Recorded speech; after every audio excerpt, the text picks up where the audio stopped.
Christophe sur France Maghreb 2. Bonjour tout le monde, bienvenue, ravi de vous retrouver sur France Maghreb 2 pour votre émission du LGF, le grand forum, comme tous les jours de 16h à 18h.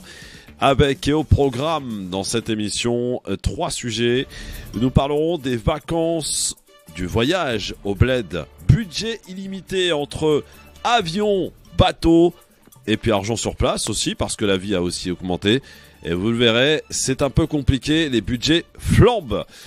Les ascenseurs, les fameux ascenseurs que vous connaissez évidemment, que vous prenez, vous qui habitez notamment dans les quartiers populaires, dans les cités, des ascenseurs qui sont mal entretenus, des ascenseurs qui sont toujours en panne, des habitants pris en otage, témoignage de Soumia tout à l'heure, habitant des Val-Forêt.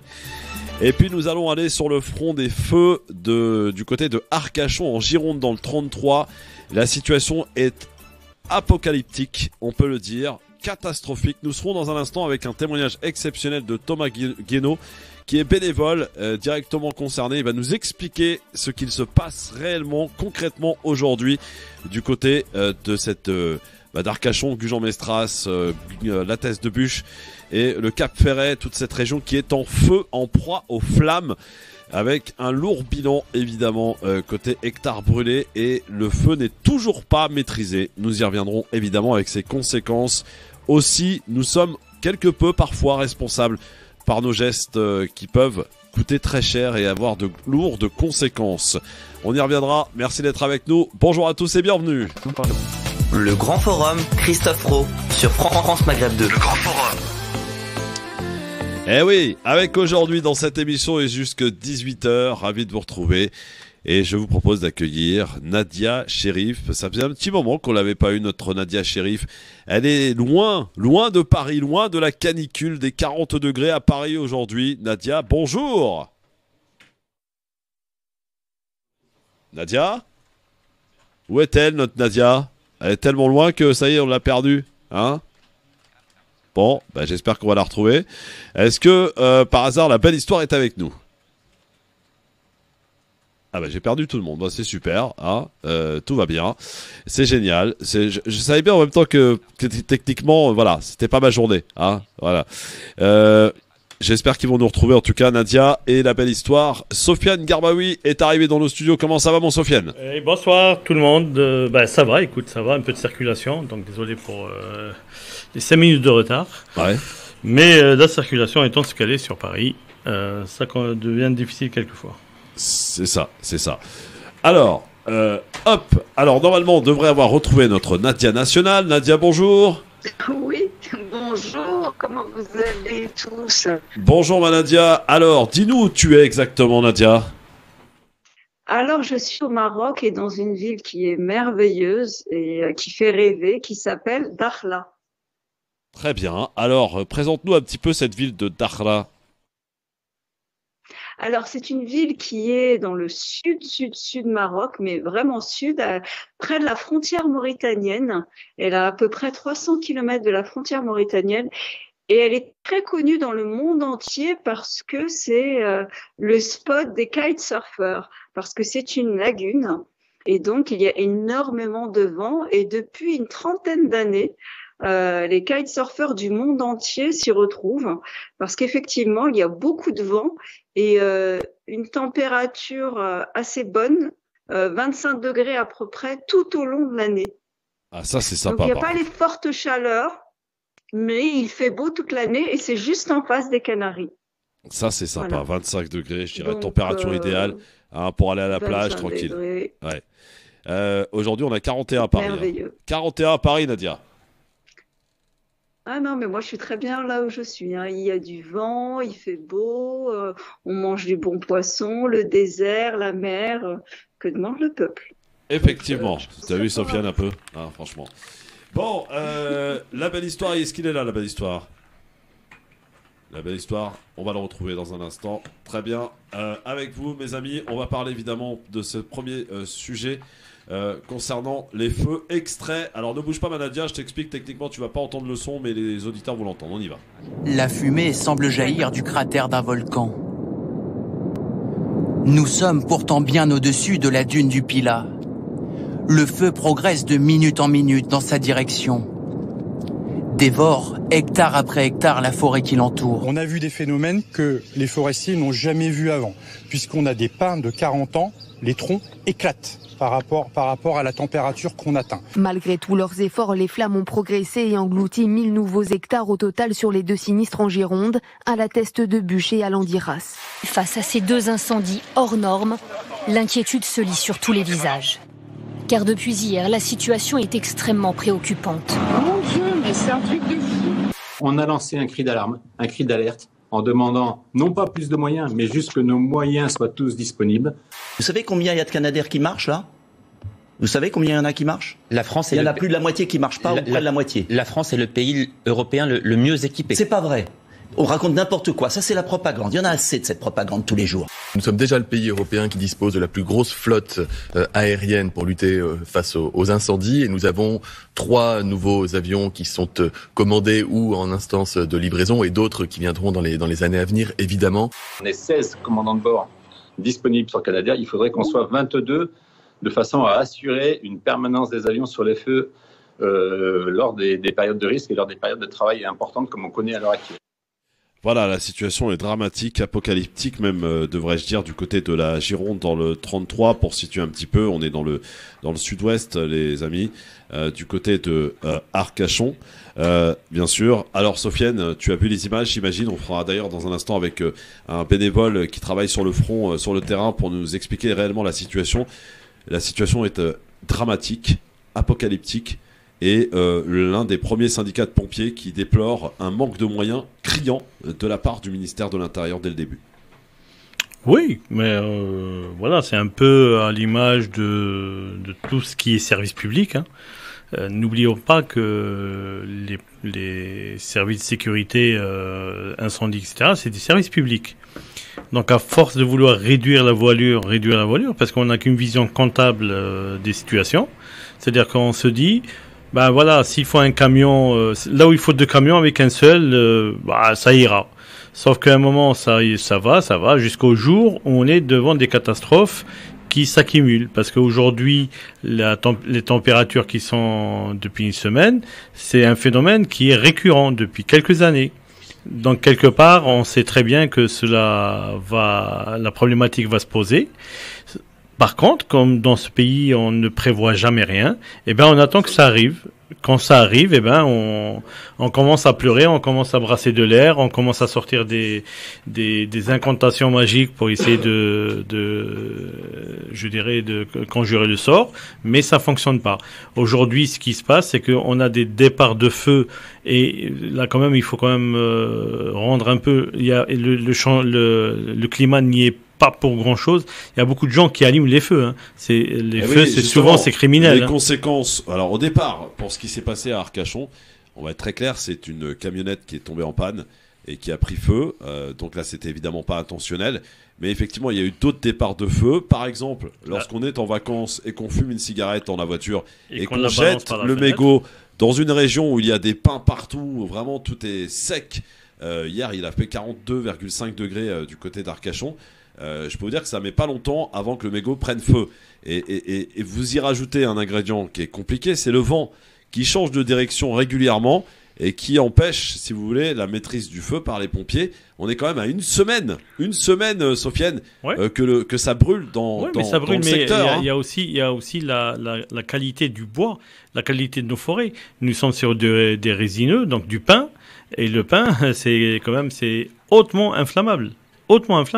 C'est-à-dire que pendant des années, on a planté du pin, et voilà, aujourd'hui, on paie un peu pourquoi? Parce que la forêt, elle doit être diverse. Il y a une façon de le faire. Il y a des années, les paysans, ceux qui avaient des terrains, etc., étaient obligés de mettre ce qu'on appelle des protections anti-feu, hein, tous les petits, les taillis, tout ça. Ça a été interdit. Parce que l'Europe a décidé que ça a été interdit. On n'en fait plus, on n'entretient plus. Les chemins les pistes de randonnée, elles sont plus entretenues. Et voilà ce qui arrive. Donc. Alors, la belle histoire est avec nous, je crois. La belle histoire, t'es là? La belle histoire. Le micro. Ah ouais, c'est galère. Hein. Nadia, t'es là? Oui, moi je suis là, je suis revenue. Alors on parle des feux, évidemment, je ne sais pas si tu as vu les images depuis le Maroc. Elles sont catastrophiques. Elles sont catastrophiques, mais là où il y a une conscience aujourd'hui, c'est qu'on se dit que tous les ans on a le droit à des feux, mais qu'il n'y a pas assez de logistique. Donc à un moment donné, il va falloir prendre en considération l'expérience des années précédentes et pouvoir investir dans du matériel. Et je pense que c'est la conclusion que beaucoup de personnalités politiques et des personnalités justement qui ont un pouvoir d'action sur le terrain vont être amenés à mener, c'est-à-dire demander du matériel pour les zones à risque. Je crois que le matériel, il y est, en tout cas en France, on l'a. Il existe. Il est là. Le seul problème, c'est que non, mais c'est un problème de logistique, Nadia. C'est même pas un problème de matériel, c'est un problème de personnel. C'est-à-dire que le premier syndicat de pompiers nous dit, on n'a pas envoyé assez de personnes tout de suite dans les premières heures qui sont les plus les plus critiques et on n'a même pas envoyé d'ailleurs assez d'appareils aériens, nous dit-on. On a minimisé un petit peu la situation et aujourd'hui on est dans une situation où on n'arrive plus à contrôler grand chose. Alors on attend la pluie demain, mais c'est pas forcément une petite pluie fine qui va arrêter les feux. Vous voyez que le pompier nous disait tout à l'heure, tu l'as pas entendu, mais des pins de plus de 40 ans qui explosent comme ça en plein feu, c'est quand même hallucinant. Enfin, on voit, il y a eu beaucoup de personnes qui ont été évacuées à cause des fumées toxiques. Tout le bassin d'Arcachon est sous la fumée et on le verra dans un instant avec notre témoignage. Alors restez avec nous, on part du côté de la région pour avoir les dernières infos sur la situation sur le terrain évidemment où ça brûle. Et on a une grosse pensée avec tous les habitants d'Arcachon, de tout le secteur de Gujan-Mestras, du Cap-Ferret, de la Teste de Bûche évidemment concernés par les feux. En tout cas, a priori, la solidarité est au rendez-vous, Sofiane, Nadia. Les habitants vraiment prennent soin, apportent à manger aux pompiers. Enfin, il y a vraiment une solidarité absolument exemplaire. On est de retour tout de suite, à tout de suite. Merci d'être avec nous en direct sur votre radio France Maghreb 2 dans votre émission du LGF, le grand forum avec vous, chers amis auditeurs, auditrices.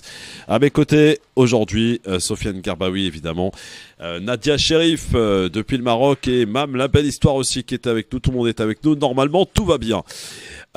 C'est parti avec donc notre sujet que nous avons abordé il y a quelques instants et ces images apocalyptiques du côté du bassin d'Arcachon, du Gujan-Mestras, de la Teste de Bûche. Nous sommes avec Thomas Guénaud. Bonjour Thomas. Bonjour. Bonjour et bienvenue sur France Maghreb 2. Alors j'ai envie de dire, avant de parler de la situation sur le terrain, est-ce que vous pouvez nous dire, vous, en tant que bénévole, quelle est votre action et qu'est-ce que vous faites évidemment pour que la situation ne s'alarme pas davantage, déjà qu'elle est catastrophique. Aujourd'hui, quelle est votre mission concrète, Thomas ? Alors nous, on est une équipe de bénévoles, on est basé à Landiras, donc pas sur le feu de la Teste, mais sur celui en Sud-Gironde plutôt. Donc d'où le feu a démarré et on est sur une salle polyvalente qui est mise à disposition par la mairie de Landiras. On a des équipes de la sécurité civile qui sont là en permanence et des pompiers qui se relaient, donc certains qui partent en intervention, d'autres qui reviennent, qui se reposent.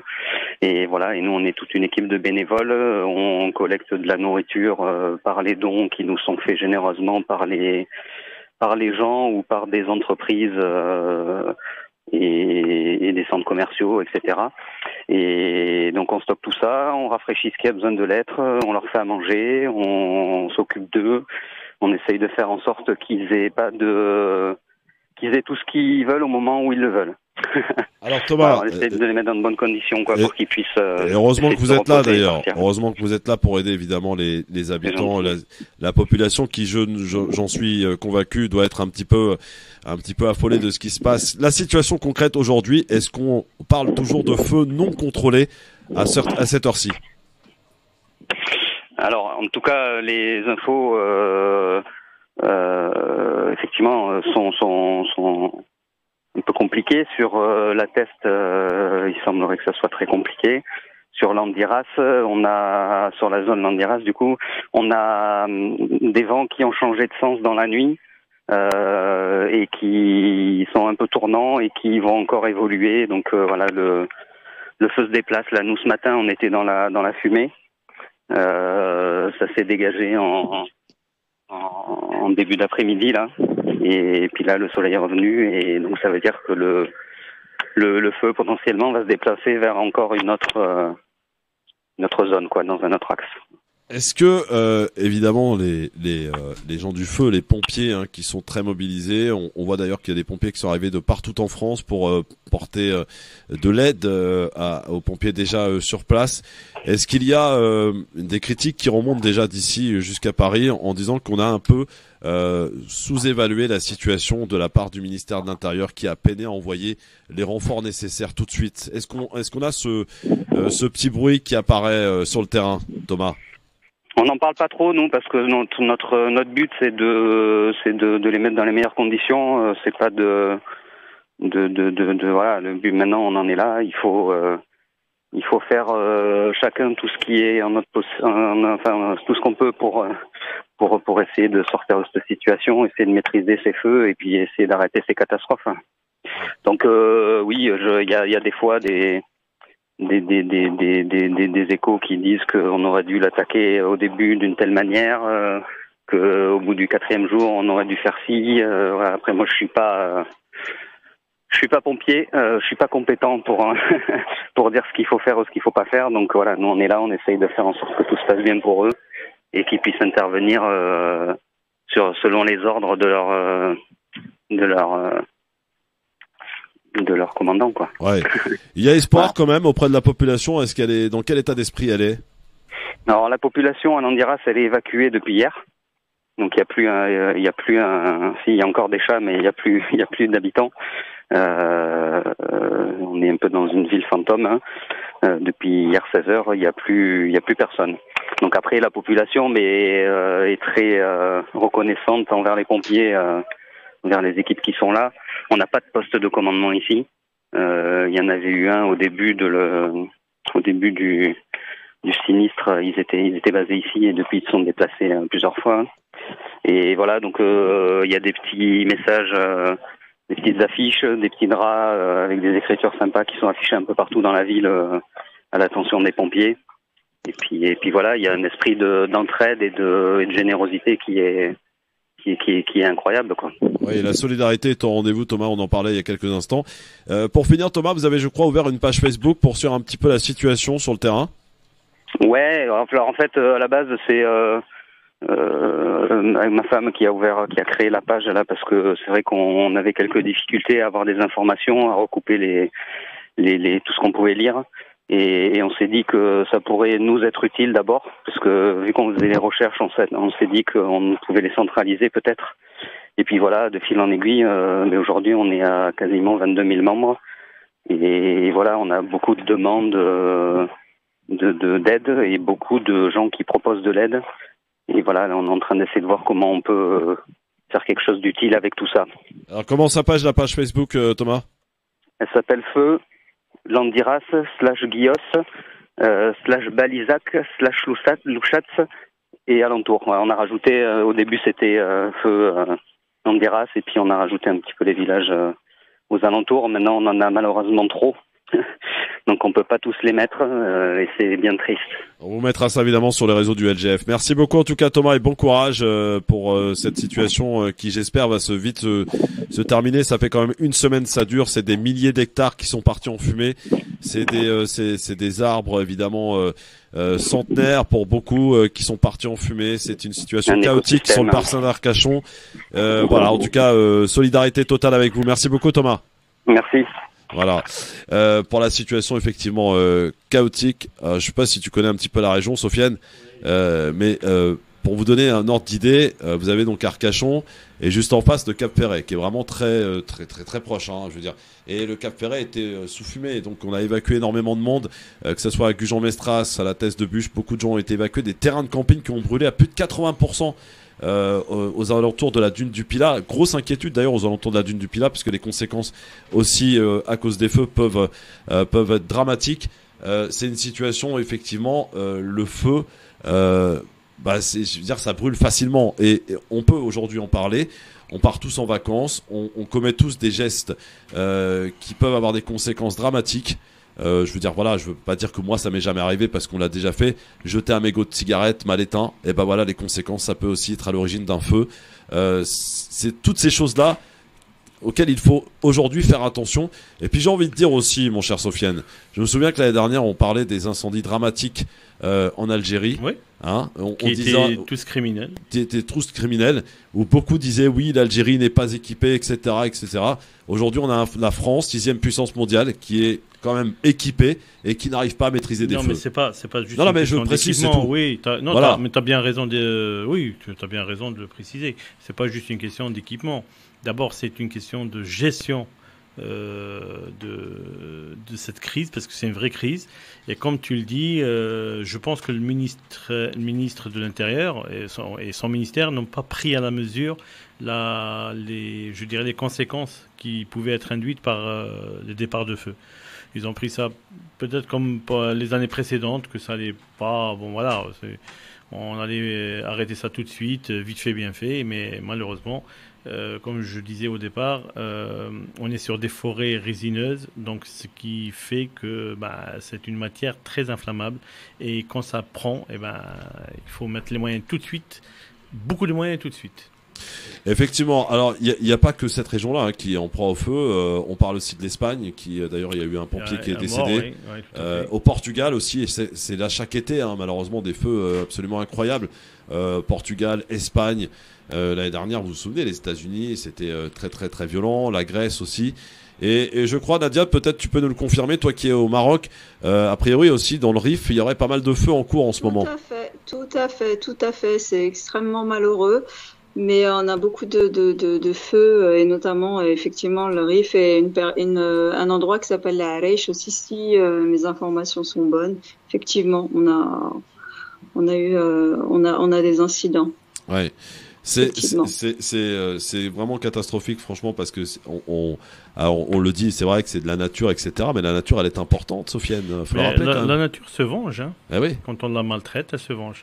Mais là, comme le Maroc, comme beaucoup d'autres pays, alors quand je dis des incendies criminels, il y a des incendies volontaires qui sont faits par des pyromanes, qui sont des malades, voilà, et qui sont des criminels et qu'il faut, je dirais, traiter de la manière la plus forte. Ensuite, il y a les inconscients. Dont tu parlais tout à l'heure, et tu as entièrement raison. Balancer un mégot à travers la fenêtre, c'est vrai, c'est un geste anodin. On pense avoir, voilà, c'est rien, je le balance, il va s'éteindre tout seul. Sauf que quand on a une sécheresse comme c'est le cas actuellement un peu partout sur le bassin méditerranéen, et quand on a une végétation de type un peu taïga, comme on sait qu'on a nous des conifères, etc., et ben ça prend très très vite, et quand ça prend, il suffit d'un peu de vent, comme c'est le cas aujourd'hui dans le sud, et c'est parti, hein. Et c'est parti pour la flambée. Hein. Ouais. En tout cas, c'est regrettable. Vous pouvez nous appeler évidemment si vous êtes éventuellement sur place du côté de Bordeaux, Arcachon, 01 40 33 9000 pour nous donner la situation. Je crois aussi qu'il y a des feux du côté d'Avignon qui ont été signalés. Alors, mais a priori, ils ont été fixés. Ils ont été fixés a priori, effectivement. Et d'ailleurs, c'est quand même hallucinant. C'est au passage d'un train qu'un feu s'est allumé. Oui, il faut pas oublier les trains, ça circule avec de l'énergie électrique. Et les cathéters, ça fait des étincelles. Et puis il y a aussi un gros problème aussi dans les forêts, comme on parle d'Arcachon, il y a beaucoup de forêts aux alentours, des propriétaires qui ne nettoient pas, qui coupent pas, qui élaguent pas comme il se devrait, et ça complique évidemment la situation pour des pompiers, puisqu'on parle de zones où parfois il est impossible d'y accéder parce que ça n'a pas été élagué, ça n'a pas été entretenu. Là aussi, c'est un problème aussi. Oui, mais ça c'est pareil, parce que les aides qu'il y avait, parce que bon, il faut quand même la politique de la carotte et du bâton. On ne peut pas faire que du bâton, parce qu'à un moment, les gens, voilà, ça leur fait même plus peur. La réduction de tout ce qui est garde forestier et tout ça, l'absence de nouvelles vocations, ce qui fait qu'aujourd'hui, on a des gardes forestiers qui font... à l'époque, il y avait beaucoup de bénévoles qui surveillaient en même temps. Aujourd'hui, on a beaucoup moins. Les gardes forestiers, ils sont moins nombreux parce que c'est la fonction publique. Donc la fonction publique, moins de fonctionnaires parce que ça coûte cher pour ceux que ça intéresse. Et vu que ça coûte cher, on réduit. Et on essaie de réduire le train de vie de l'État. Donc on réduit les fonctionnaires parce que c'est la seule variable d'ajustement, c'est les salaires. Alors, voilà. Mon cher Sofiane, les auditrices, auditeurs qui nous écoutent nous disent, voilà, vous avez parlé des feux de forêt, d'arbres, etc. Mais vous oubliez quelque chose et elle a raison. On va l'accueillir, je crois que c'est Chouchou qui est avec nous. Parlons des animaux et tu crois pas si bien dire, ma chère Chouchou, parce que aujourd'hui on a évacué le zoo d'Arcachon et il y a une dizaine d'animaux qui n'ont pas survécu malheureusement. C'est ce qu'on nous a dit ce matin. Chouchou, bonjour. Bonjour. Bonjour. Oui, alors bonjour. À chaque fois qu'on nous parle d'incendie de forêt, on nous parle d'arbres, oui, mais on oublie toujours quand les animaux, parce qu'à chaque fois dans les médias on nous dit heureusement aucune victime n'est à déplorer, victime humaine. Mais il y a des animaux, c'est des êtres vivants. Et à chaque fois, on les oublie. Et ça, c'est vraiment agaçant, quoi. Oui, c'est vrai. En plus, ça en regorge dans les forêts là-bas. Les animaux, je peux vous dire qu'il y en a des belles bêtes. Effectivement. Donc, merci de la précision et du rappel, cher Chouchou. C'est très bien. Merci beaucoup. Bien vu. Merci. Au revoir. Au revoir. À bientôt. 01 40 33 9000. On va suivre évidemment ce qui va se passer. On a quand même espoir, Sofiane, que ça s'arrête là, les feux ou Bah écoute, normalement les températures doivent baisser. Alors ça veut pas dire que c'est un bon signe. Hein. Non, ça veut dire que si ça baisse, il faut savoir que le choc thermique qui va en résulter du changement de température, surtout que ça va baisser de manière assez importante, ça devrait créer des orages. Ouais. Alors ça devrait donner de la pluie assez forte. Donc, qui devrait pouvoir éteindre quelques feux. Le seul problème, c'est que les orages, il y a des éclairs, et les éclairs peuvent amener des nouveaux feux. Donc voilà, ouais. C'est compliqué. En tout cas, courage avec évidemment les pompiers sur place, évidemment, qui sont venus d'un petit peu partout en France. Ouais, vraiment, il faut leur rendre hommage parce que c'est un métier qui se professionnalise, s'est professionnalisé parce que on a les pompiers de Marseille, les sapeurs-pompiers de Marseille, les marins-pompiers de Marseille, les pompiers de Paris qui sont professionnels aussi. Qui sont professionnels. Je crois Lyon ou peut-être. Je crois qu'il y a 2 villes, c'est tout. Hein, c'est Marseille et Paris. Je crois qu'ils sont professionnels. Le reste, c'est des bénévoles. C'est-à-dire qu'il faut savoir que la plupart, il y a 155 000 ou 157 000 hommes de feu. Hein. C'est à peu près le 1/3 qui sont professionnels. C'est-à-dire le reste de ces personnes interviennent de manière bénévole. C'est dans les villages, dans les villes, etc. Ouais. Et ces gens-là, ils partent. Il faut savoir que les indemnités qu'ils reçoivent quand ils quittent leur travail, parce qu'ils sont rémunérés quand ils quittent leur travail, parce que il faut savoir que dans le droit du travail, on est rémunéré à partir du moment qu'on a un travail effectif.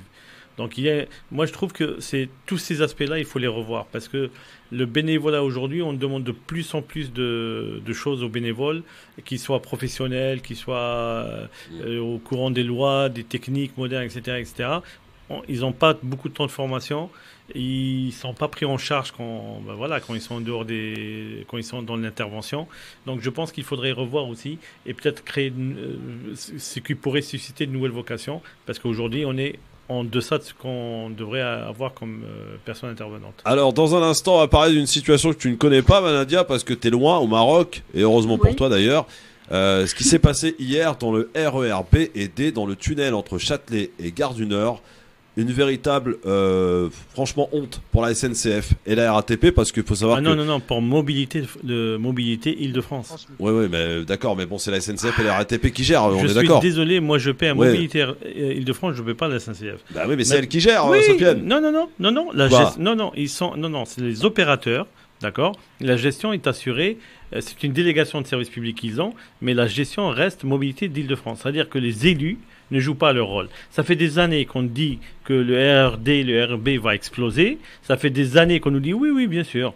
Et rien n'y fait.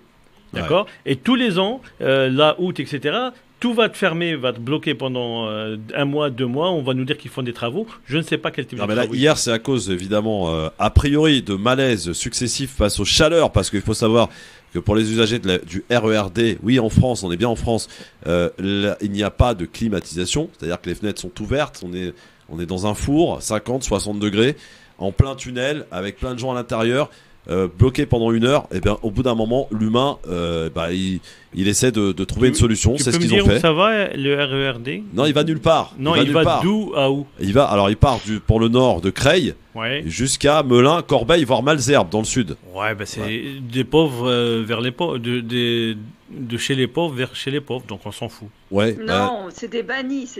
La banlieue, oui, c'est les pauvres, on s'en fout. Ils peuvent tous crever à la rigueur, c'est pas grave. Hein. Ouais, en tout cas, la situation hier, c'était qu'effectivement, il y a eu des malaises en pagaille à cause de la chaleur, évidemment. 3 RER B et D sont restés bloqués dans le tunnel. Aucune information a été donnée aux voyageurs.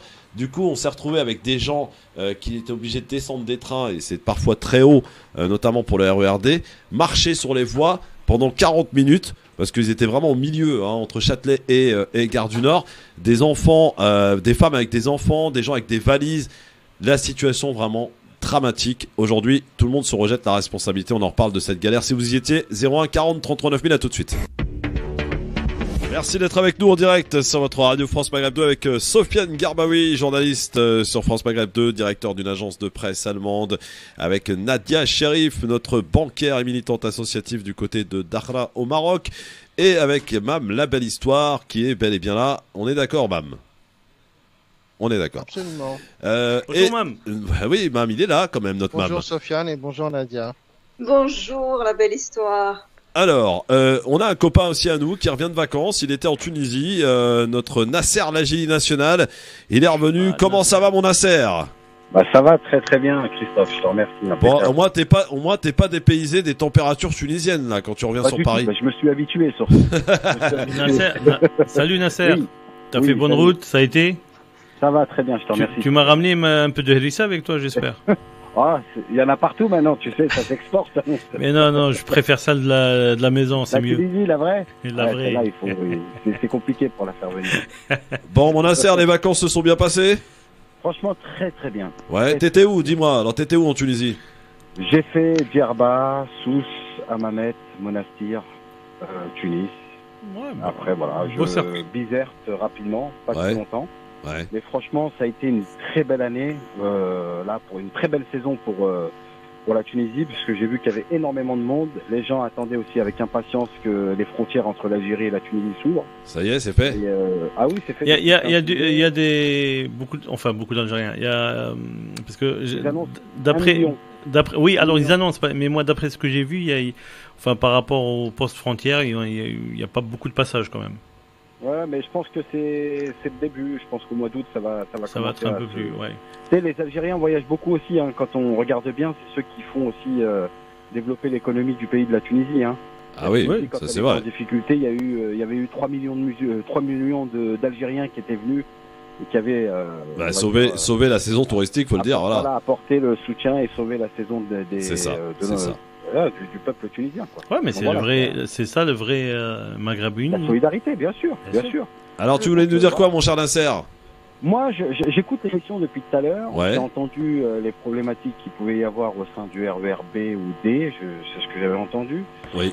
J'ai entendu sur les feux qui se sont déclenchés dans toute la France, dans une partie de la France, et qui aujourd'hui. Alors moi, c'est vraiment, je le dis. Je sais que ça va pas forcément plaire à tout le monde. Mais beaucoup de Français, quand il y avait eu le feu d'ailleurs en Algérie, en Kabylie, où d'ailleurs il y avait le petit jeune qui s'était fait tuer, tout le monde critiquait en disant qu'ils étaient dans l'incapacité d'éteindre un feu. Ouais. Comme si c'était aussi facile que ça. Là, on voit que la France était très limitée en termes on va dire, de moyens pour essayer d'éteindre un feu. Donc c'est pas qu'un seul d'ailleurs, il y en a plusieurs. Ouais. Et d'ailleurs, sur la question des transports aussi en commun, allez maintenant dans les pays du Maghreb, allez dans les pays d'Asie, allez dans tous ces pays-là, vous allez voir que tout s'est développé et ils sont beaucoup plus avancés qu'en France. Je parle de la France parce que quand vous allez dans d'autres pays, c'est complètement différent. Nadia, les tramways, moi j'ai fréquenté le Maroc. Alors bouge pas, Nadia qui parle de Maroc, oui. Oui, moi j'ai vu les transports en commun à Casablanca, c'est-à-dire tramway, train. Je suis impressionnée. Et l'état des gares. Bien sûr, nickel. Je suis impressionnée. Bien sûr. Oui. Mais c'est vrai, c'est nickel. Quand vous allez dans les gares, dans les pays qui commencent à se développer, parce que là, on a été beaucoup critiques dans les pays d'Afrique, et surtout au sein de l'Afrique du Nord. Ouais. Mais je vous assure que vous allez voir dans les prochaines années, c'est là-bas que l'avenir va se faire. Je vous le dis, parce que plus on avance dans le temps, et plus on constate que les choses ne vont pas en s'arrangeant dans les pays européens. Merci mon Nasser en tout cas et bon retour. J'espère te revoir très vite dans les studios avant moi mon départ en vacances. Chacun son tour. Avec grand plaisir, pas de souci. Ouais, je vais aller rejoindre Nadia. Merci beaucoup Nasser. À très vite mon Nasser Lagili évidemment qui est revenu en pleine forme de vacances de Tunisie. Alors un petit mot sur ce qui s'est passé hier. Sofiane, tu es usager des transports comme moi. RERD, RERB. On est dans un tunnel effectivement qui pose problème. Le mépris, c'est le mépris de l'autorité. Non, on va juste recontextualiser les choses. On est dans un tunnel qui pose problème depuis de nombreuses années, qui est partagé par 2 lignes. Et par exemple aux heures de grande influence, il y a des problèmes de retard parce que effectivement on a un seul tunnel. Il faudrait construire et élargir le tunnel pour que les trains puissent passer. Enfin, c'est vraiment très compliqué. Christophe, ça s'appelle de la régulation. Oui, d'accord. Quand tu gères, parce qu'il y a un truc qu'il faut dire. On est sur des rames qui datent quand même de Mathusalem. Oui. Donc ça tombe en panne très vite. Oui. Ça ne supporte plus comme avant. Oui. Les températures ont changé, beaucoup de choses ont changé. C'est ça. Oui. Voilà. Donc c'est un équipement qui n'a jamais été modernisé parce qu'il y a un mépris pour les usagers. Point à la ligne. On est d'accord. Non, on est d'accord. Point à la ligne. Donc tout le reste, ce n'est que les conséquences de ce mépris. Alors mais pourquoi? Alors en hiver, il y a de la neige, ça marche pas. À l'automne, il y a des feuilles, ça marche pas. En été, c'est les chaleurs, ça ne marche pas. C'est parce que ce n'est plus adapté. Écoute, tu prends la ligne du RER A. Oui. D'accord. Qui marche bien. Qui marche très bien, mais pourquoi? Qui est climatisée, elle. Mais pourquoi? Tous les étés, il y a des. Ouais, mais bon, vous avez c'est quand même 1 million. Ouais, mais ce que je te dis. Non, mais pourquoi? Parce qu'on a modernisé au fur et à mesure. On a modernisé les rames. Pourquoi? Parce que ça va de Château de Vincennes, je te parle pas d'en bas parce que ça va du Val-de-Marne Euro Disney à la Défense. Ouais, voilà. C'est ça. Voilà, t'es quand même, on va dire une population un peu huppée, donc il faut pas trop maltraiter quand même. C'est ça. Malheureusement, c'est comme ça. Alors hier, imaginez-vous, chère Nadia, Sofiane et Mam, la belle histoire et amis auditrices auditeurs. Les gens, effectivement, trois trains qui sembleraient se soient arrêtés pour des problèmes de malaise, pour des problèmes de gens aussi sur les voies, et effectivement pendant 1h15 en pleine chaleur se retrouvent coincés. Donc les gens, au bout d'un moment, l'humain reprend un petit peu, j'allais dire, son envie d'essayer de trouver la solution, ouvre les portes, commence à descendre sur les voies. Aucune information, nous dit-on, a été donnée ni par le chauffeur ni par personne. Parce que même le chauffeur n'est pas au courant, il le n'est même pauvre. Pas au courant. Et on leur dit, vous avez 45 minutes à marcher pour rejoindre la prochaine station. Débrouillez-vous avec des enfants, avec des femmes, avec des personnes de vacanciers, avec des valises. Descendez d'un train, c'est très compliqué, hein, le RERD, c'est très haut. Quand vous descendez d'un train, je l'ai fait une fois, c'est pour vous dire, c'est assez impressionnant. Voilà à quoi on insiste aujourd'hui. Que foutent les élus qui gèrent justement ces transports, et en particulier la région? Madame Pécresse, venez prendre les transports en pleine chaleur dans le RERD, Madame Pécresse. Vous allez comprendre dans quelle situation vous faites voyager les gens. C'est vraiment honteux. On est dans un pays, moi j'ai voyagé quand même pas mal dans le monde, dans le métro, dans le RER, il y a la clim partout, pas ici. C'est hallucinant. Mais est-ce que ça reviendrait trop cher? Non mais Sofiane, au bout d'un moment, l'hiver, on n'a pas de chauffage, on n'a pas de clim. Je t'explique, ça reviendrait trop cher. C'est quand même le... Écoute, j'avais posé la question à l'époque, pourquoi les bus, regarde le métro, on va dire, c'est un peu plus aéré, machin, c'est sous-sol, souterrain, donc c'est un peu plus frais. Je lui ai demandé pourquoi les bus en surface ne sont pas climatisés. Ils le sont beaucoup maintenant. Alors maintenant, ils commencent. Mais la réponse à l'époque, c'était qu'il fallait faire le choix entre fumer les vitres pour avoir moins de lumière ou climatiser. On a choisi l'option la moins chère. Donc on est sur des positions comptables. Ouais. On a je m'excuse du terme, des putains de comptables qui veulent se faire gestionnaire. On ne gère pas un équipement public comme ça en calculant juste, je dirais, 1 centime par centime. Ouais. C'est de l'investissement structurant. C'est-à-dire que quand vous avez des trucs... Parce que là, on parle de la voiture, de réchauffement climatique, etc. Comment voulez-vous que les gens ne prennent pas leur voiture quand l'offre de transport en commun, elle est aussi minable, elle est aussi méprisante. Nadia. Je suis OK. Moi, je peux le dire parce que j'en parle souvent et c'est ma maraude. Les transports en banlieue, on nous dit qu'il faut être écolo. et donc il faut faire attention à la planète. Mais quand il n'y a pas de RER ou quand il y a un RER par heure et que le soir il n'y a plus de RER à partir de 21h15, alors il y a deux options. La première, c'est qu'effectivement il y a des problèmes de transport en commun et qu'on est en train de faire le nécessaire, c'est-à-dire des travaux pour améliorer la vie des personnes qui vivent dans ces endroits. La deuxième, à laquelle malheureusement je suis amenée à croire, c'est qu'on ne veut pas que ce type de banlieusard, et donc je répète banni, puisse accéder à la culture et donc à la ville. Et c'est ça moi qui me chagrine. C'est que justement on veut que ces personnes restent à l'extérieur de la société et justement sans transport, ça veut dire être justement dépendant d'une voiture, et une voiture ça coûte cher. Imaginez-vous ne pas avoir des transports en commun qui sont censés être communs et donc à moindre coût, mais avoir à acheter une voiture qui n'est pas du tout écologique. Donc ça ne va pas du tout avec le discours c'est le serpent qui se mord la queue, quoi. d'aujourd'hui. Ouais, c'est ça. Mais après, alors, bougez pas, on se retrouve dans un instant. On va parler d'un autre problème que beaucoup connaissent, mais que peu de médias relaient. C'est les problèmes d'ascenseur. Là aussi, on en parle parce que c'est un véritable scandale. Aussi, À tout de suite, ne bougez pas, les enfants.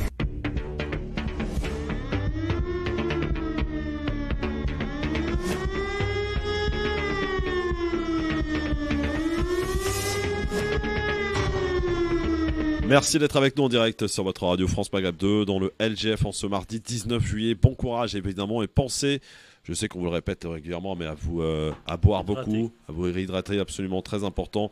Bon courage à ceux qui sont dans les voitures et qui ont la clim, tant mieux pour vous. Et pour ceux qui sont dans les transports, ça risque d'être comme tous les soirs, la galère, comme tous les soirs. En fait, on ne sait jamais à quelle sauce on est mangé, mais voilà, c'est comme ça avec les grosses chaleurs. Si vous pouviez, par contre, c'est vrai que là vraiment c'est vraiment un appel que j'ai envie de faire. Franchement, évitez les bébés avec les poussettes en pleine chaleur dans les trains, quoi. Vraiment, si vous pouvez éviter, mais faites-le. C'est un véritable supplice pour un calvaire, parce que la plupart des gamins, même pour eux, ils sont à même presque le sol, c'est-à-dire plus bas que nous, et ils se prennent toute la bouffée de chaleur dans la tronche, quoi. Franchement, si on peut éviter... Et puis toutes les saloperies qui traînent. En plus. Alors, on va parler d'un problème, évidemment, que beaucoup connaissent. Et je crois, d'ailleurs, je vais laisser la parole à Mam la belle histoire, qui est avec nous, habitant des Val-Fourets, pour nous parler d'un problème qui est récurrent là-bas, mais pas que. Dans beaucoup d'endroits, et en particulier dans les quartiers populaires. Tiens, comme par hasard, Mam, qu'est-ce qui se passe du côté des Val-Fourets ? Écoutez, depuis la mi-juin, nous connaissons dans la tour Mercure, qui est une tour qui a été érigée dans les années 70 au Val-Fourets, à Mantes-la-Jolie, quartier populaire qu'on connaît si bien. Depuis la mi-juin, on a un problème récurrent d'ascenseur au sein de cette résidence Mercure, qui est baillée par CDC Habitat, donc ex-Oxica, qui est une filiale de la Caisse des dépôts et consignations. Et nous avons deux ascenseurs qui sont systématiquement en panne. Si ce n'est pas l'un, c'est l'autre. Si c'est l'autre, c'est l'un. Là, il y a eu une intervention d'ailleurs récente hier du prestataire Otis qui a réparé un ascenseur à la va que je te pousse, c'est-à-dire avec du petit matériel qui va céder du jour au lendemain. Et forcément, vu la population de la tour, vu l'utilisation de ces ascenseurs, forcément, si vous remplacez ça par du petit matériel, du rafistolage, comme j'ai l'habitude de le dire, forcément, l'ascenseur va céder à un moment ou à un autre. Et c'est des successions comme ça de pannes d'ascenseur dans un endroit où, on le sait bien, il y a des femmes enceintes, il y a des personnes âgées, il y a des personnes qui sont très malades, qui ne sont même pas en capacité d'être prises en charge parce qu'ils habitent dans un étage très haut. Je pense notamment à une intervention du SAMU qui n'a pas pu se faire, c'est-à-dire que les gens du SAMU ont refusé de monter les 15 étages pour pouvoir récupérer la personne. Il fallait que la personne se débrouille par ses propres moyens pour descendre et être récupérée par le SAMU. C'est des choses quand même complètement inadmissibles. Hallucinant. Alors, Mam, on est en direct avec Soumia. C'est la maman du petit Hotman qui, d'ailleurs, petit Hotman qui est décédé, qui avait perdu la vie dans un accident, là encore, d'ascenseur. Bonjour, bonjour. Oui, bonjour. Bonjour et merci de nous accorder quelques minutes sur France Maghreb 2. Comment allez-vous d'abord, j'ai envie de vous dire? C'est pas fini pour nous en fait, parce que la situation elle n'est pas changée. J'ai réussi à condamner Otis, mais il a fait un pourvoi encore de cassation, donc voilà. On rappelle les faits, si vous le permettez. C'était un soulagement à courte durée, malheureusement. On rappelle les faits, si vous le permettez, si vous pouvez nous expliquer ce qui s'était passé ce jour-là pour votre fils. En fait, le 10 octobre 2015, mon fils Othman, il a pris l'ascenseur, il était avec son frère. Il y avait un dysfonctionnement dans l'ascenseur, donc la roue de la trottinette, il était tout seul, donc la roue de la trottinette s'est bloquée. Donc voilà, il est mort asphyxié dans un ascenseur de Otis. C'est un ascenseur qui était déjà défectueux en fait. Ouais. Voilà. Depuis 2015, j'ai entamé des procédures. J'ai réussi à condamner Otis en première instance. Ouais. Malheureusement, le bailleur, Montoni d'Habitat, a réussi à faire une dissolution liquidation, donc j'ai pas pu le poursuivre malheureusement. Il était aussi relaxé en première instance, c'est un truc que moi je comprends pas. Et on est parti en appel. Donc Otis, il était condamné une deuxième fois. Donc il a fait un pourvoi de cassation pour un vice de forme. On est revenu en appel. Et là, il est condamné. Et là, malheureusement, j'ai appris qu'il a fait encore un pourvoi de cassation. C'est-à-dire qu'on épuise tous les recours du côté de cette société. Voilà, exactement. Ouais. C'est une honte.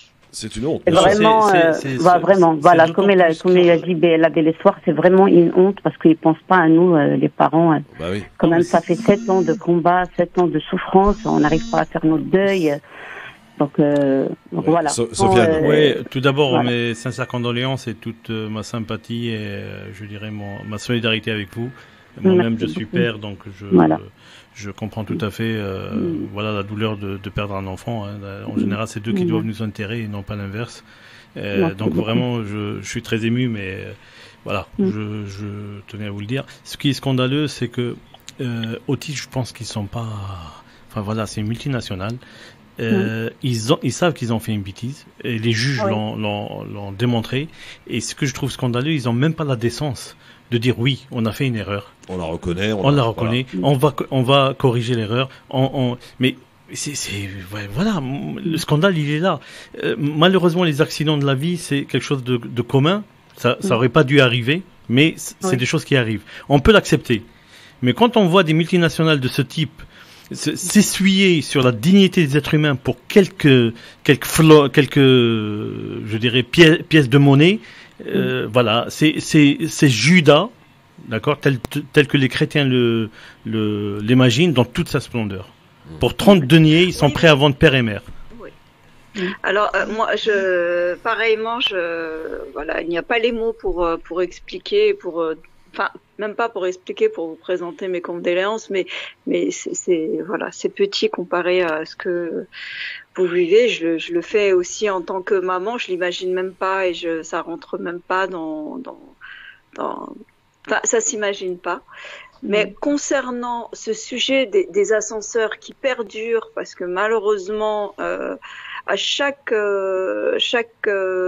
histoire, chaque famille qui subit une telle horreur, on se dit c'est la dernière.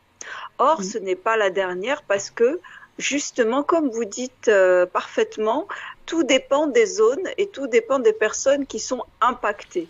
Mais moi, je dis, et je réitère parce que je le dis depuis tout à l'heure, à partir du moment où il y aura une action collective et que ces personnes seront condamnées, mais condamnées sous quelle forme? C'est-à-dire que s'il y a des accidents qui se réitèrent de façon continue, toujours dans les mêmes zones et toujours avec les mêmes entreprises, eh ben on les bannit.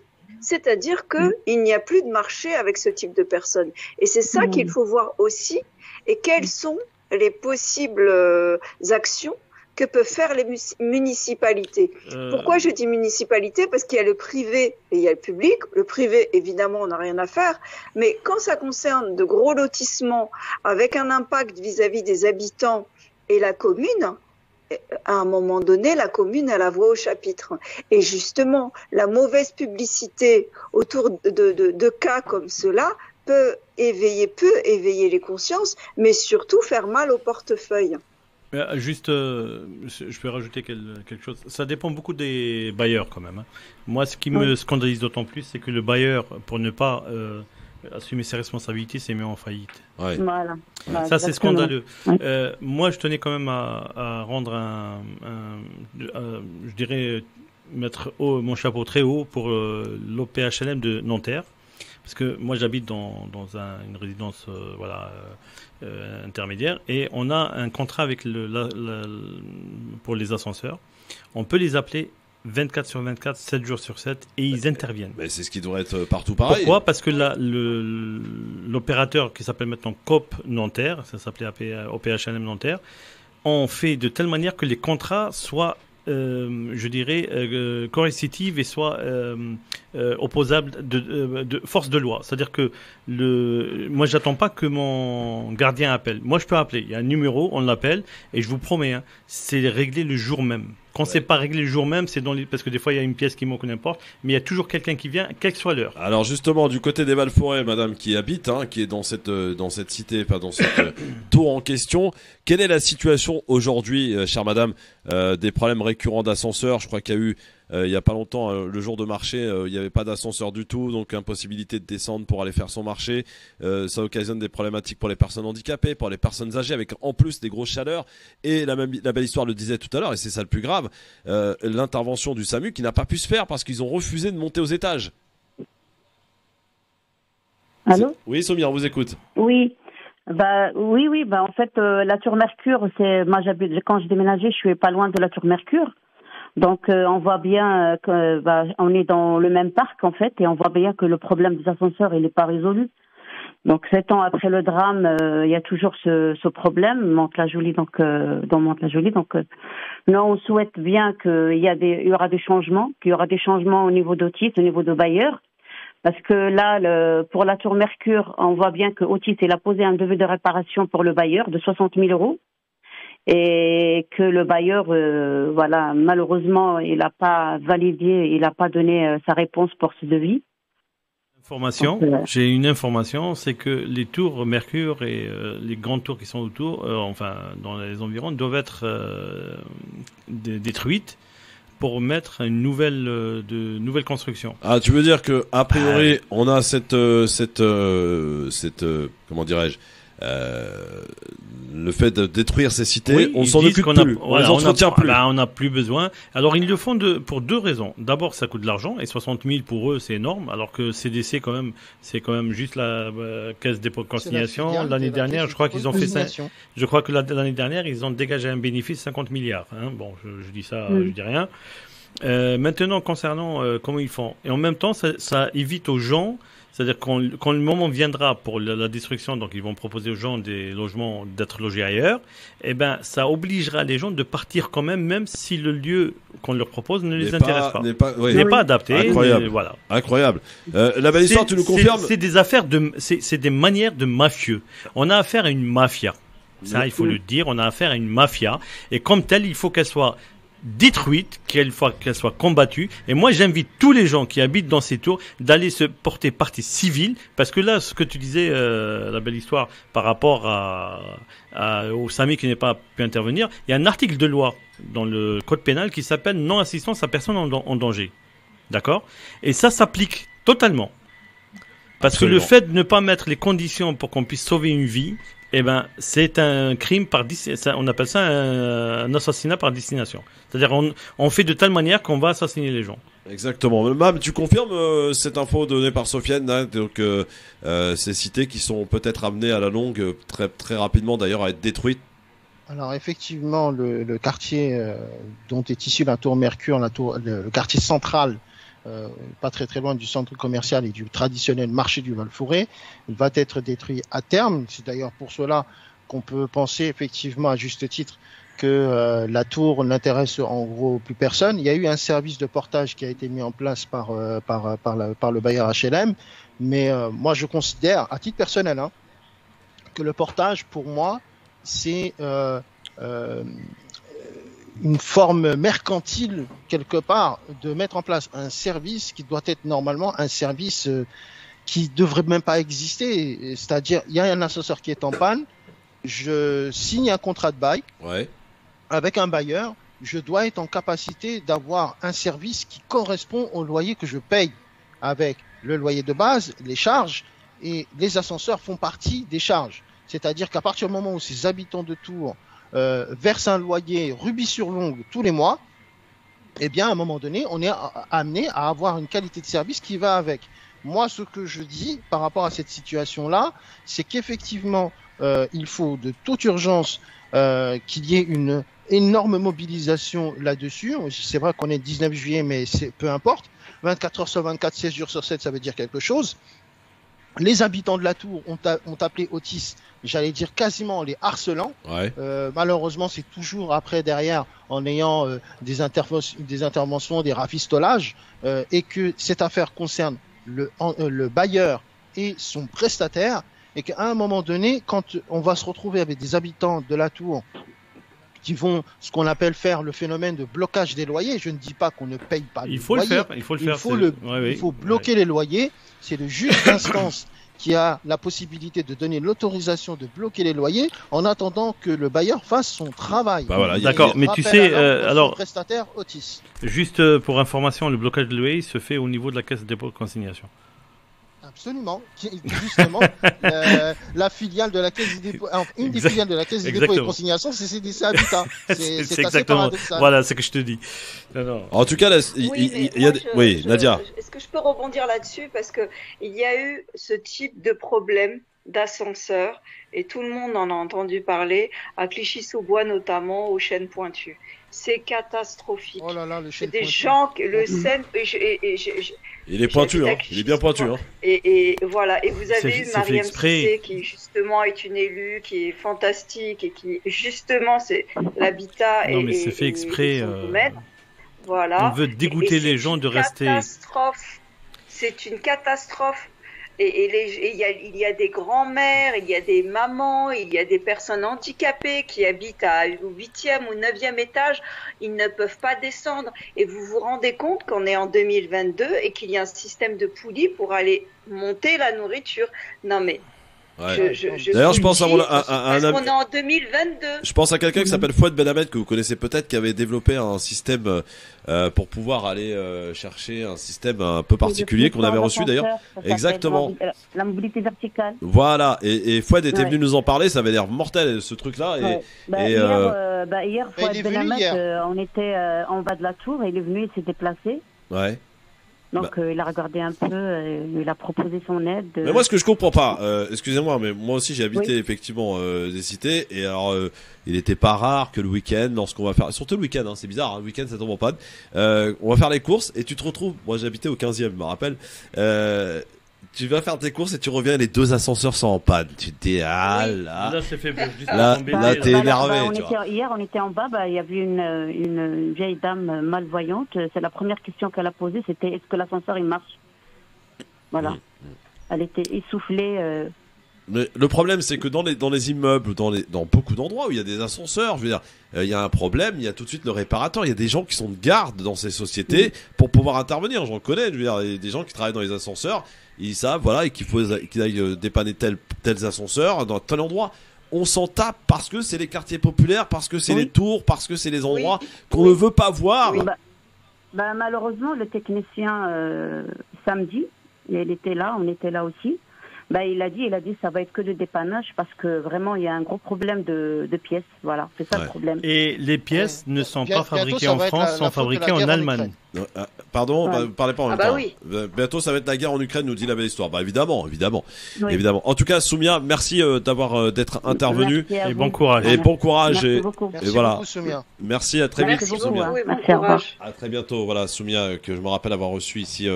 En studio, voilà, c'était très dur émotionnellement.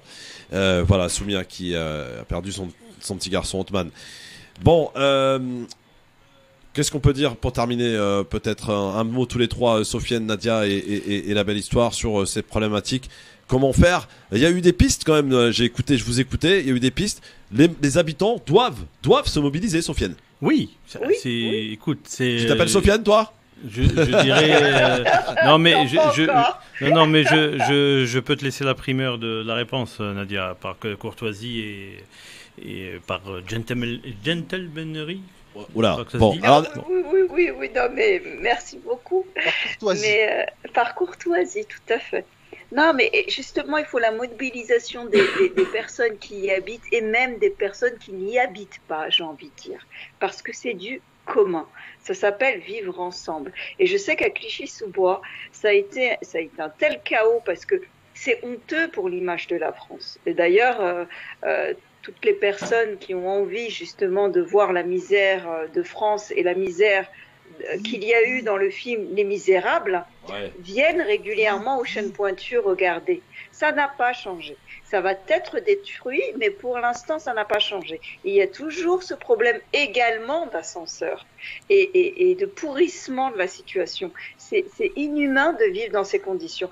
Donc, à force justement d'être interpellée et que la France puisse être touchée dans son image, parce que moi je vous le dis et je témoigne, il y a des étrangers, des journalistes étrangers qui viennent prendre des vidéos, donc et qui les mettent sur le net en parlant de la France. Ouais. Donc à un moment donné, les élus, les habitants vont avoir une action commune et ça va marcher. Moi je sais que j'ai entendu dire que le chêne pointu va être détruit, qu'il va être réhabilité, etc.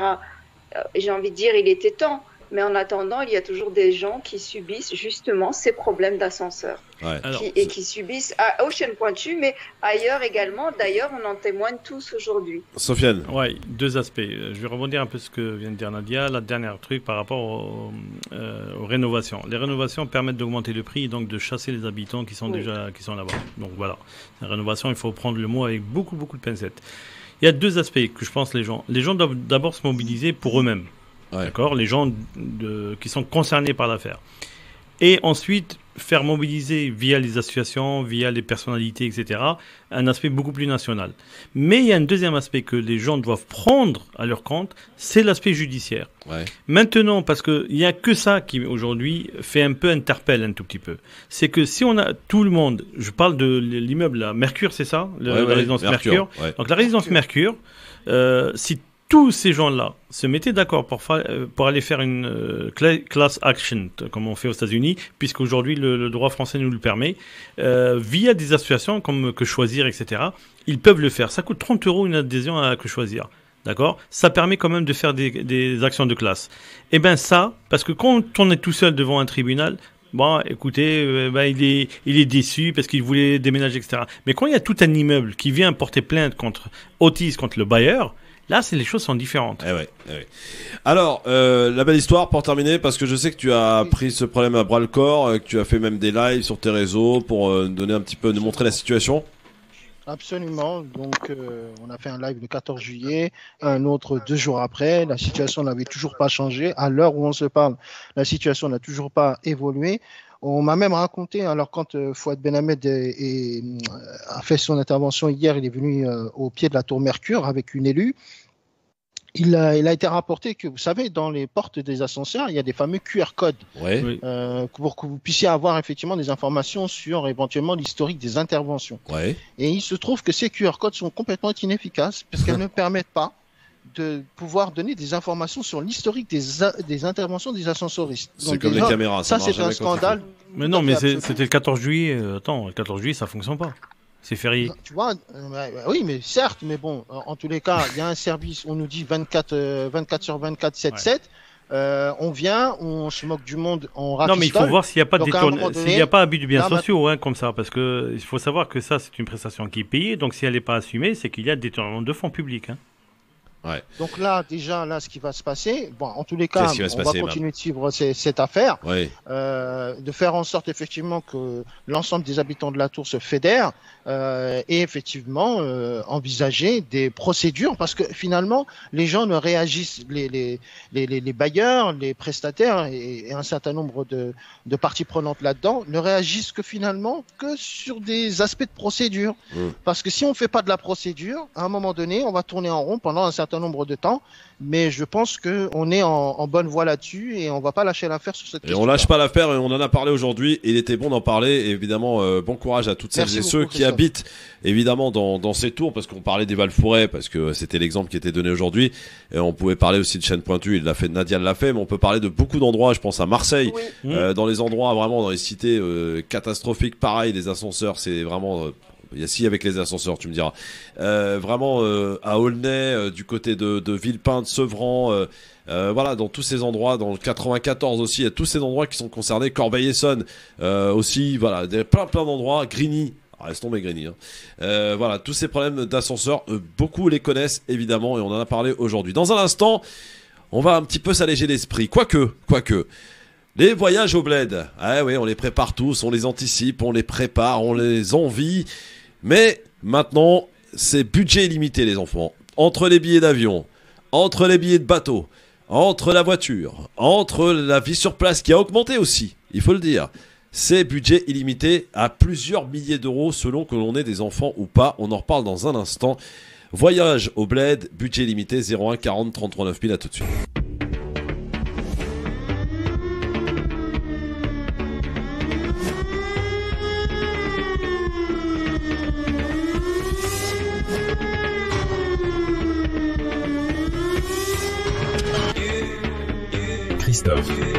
Merci d'être avec nous en direct sur France Maghreb 2 avec cette chaleur de folie à Paris, 41 degrés. Je crois qu'on a battu les records aujourd'hui, hein, Sofiane. Non, c'est pas le plus grand. On est arrivé à 45 à Paris. Je sais pas, on va avoir les relevés météorologiques tout à l'heure. Peut-être qu'on aura battu le record, je sais pas.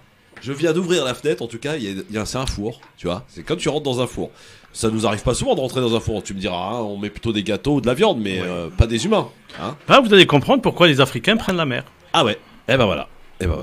Nadia Cherif est avec nous, banquière et aussi en vacances du côté de Dakhla, n'est-ce pas? Oui. Température beaucoup plus agréable et clémente, 25 degrés nous dit-elle. Voilà. Tout à fait. Bam, la belle histoire qui est aussi avec nous aujourd'hui. Alors on va parler d'un sujet un peu plus léger, quoique ça peut être un sujet casse-tête, et non pas Castex. Ça y est, il est parti lui. On l'a plus revu, on sait plus où il est. Enfin si, il a été recasé d'ailleurs, je crois. Castex. Il a retrouvé du boulot. Hein. Oui, à la SNCF. Ah, la SNCF. Le truc qui gère, c'est le truc qui gère les investissements de l'État dans le ferroviaire. C'est une agence. C'est une planque, ok. On appelle ça un fromage de la République. Ouais, c'est ça.